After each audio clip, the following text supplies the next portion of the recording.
Tayong airplane. Saan yun? Ayun. Ay, malayo na. Ayun o. Saan ba yun?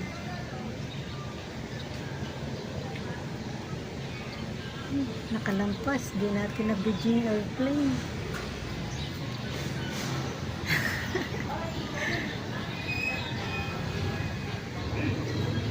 Makapunta na sa Manila, makakita ng lumilipad na airplane. Sayang di natin nakita mga lodi. Napakita ko sa inyo.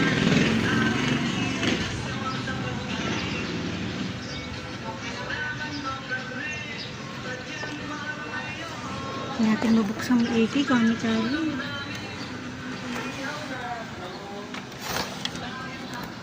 Good morning. Nasa ba yung pusa na yun?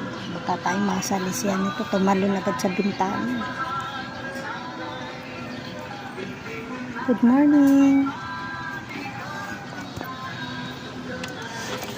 Tingnan natin yung bundok ay. Diba? Ang ganda. Ang ganda ng bundok, diba?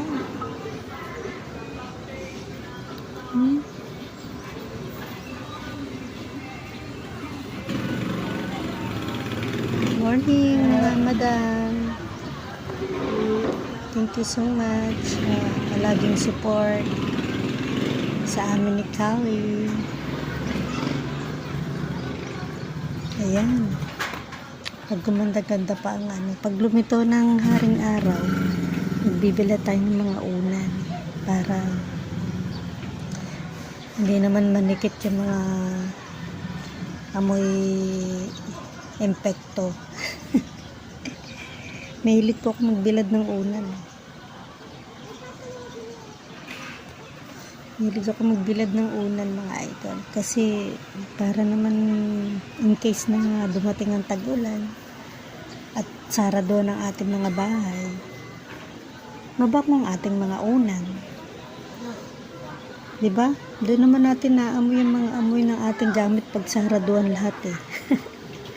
Yung mga kumot, bedsheet, mga unan, yan. Kaya mahilig tayong magbilad mga idol. Para saan pa itong mga bintana na yan kung di tayo magbibilad, diba? Di na lang napakasipag ko. Ang swerte talaga ng ano eh. Sipag ako sa gawaing bahay. Kaya ang kamay ni mama talagang kamay pang matanda na talaga. Ika nga po ay lamang na ang masipag talaga.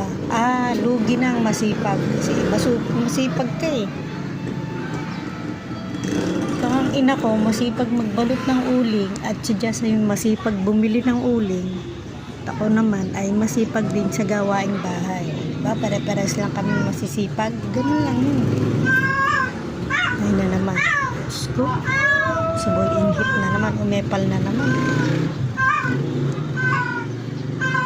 Good morning mga lodi. Naririnig na po natin sa umaga ang taho, pandesal, lomi.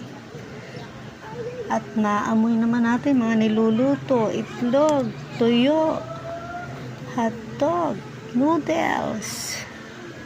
Mga ulam na sari-sari ang ating naamoy mga madam. Wala pa yung best friend mo, Kali. Wala pa yung mga ibon. Wala pa. Kasi yung sinisilip niya dito yung mga ibon. Wala pa, Kali. Wala. Ayan. Good morning.